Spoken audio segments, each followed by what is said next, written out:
everybody, it's Jennifer. It's Monday morning. Just want to hang out and talk about real estate for a little bit.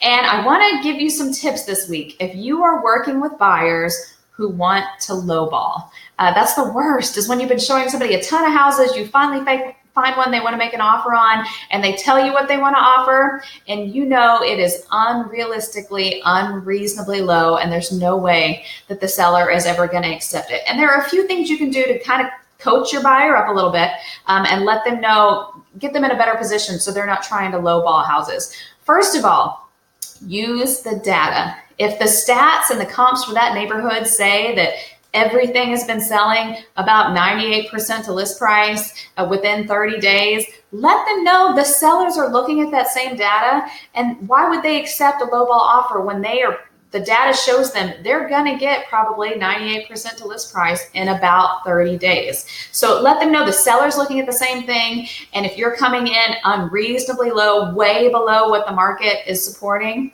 that the sellers are just going to say no thank you. And they're going to wait for somebody who is willing to make them a fair offer. Second of all, let them know they risk offending the seller. People take their homes personally. They get emotional about it.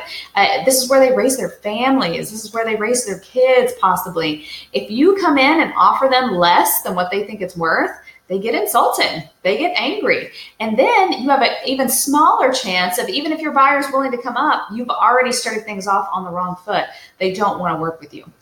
I always explain it to my buyers like this. The farther apart we are, the less likely we are to get a deal done. So if this is the house you want, maybe it's not, maybe there's 4 others they like and they don't really care. Okay, we can try offering a little bit lower. But if this is the house you want, the lower we come in, the less likely it is that you're going to get it. The closer we are, the easier it is to get a deal done. So, if you want to come in a little bit low, then we can probably make it work. But when you come in way, way below list price or what the sellers are asking, your odds of getting that house go down significantly.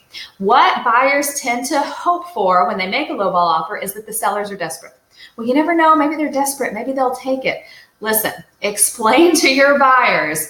There's this thing called iBuyers now. There are all these investors out there who are willing to pay cash for homes at below market value. If you are a desperate seller in today's age, you do not need to list your home online and wait for an offer. People will pay you cash and buy it from you. So explain that to your buyers. That's really not a thing anymore. Desperate sellers are going straight to these iBuyers, straight to these home buying companies that are paying them cash, and they're out the door. So if that's what they're hoping for, explain to them that's kind of a unicorn nowadays, not very likely that they're going to get it.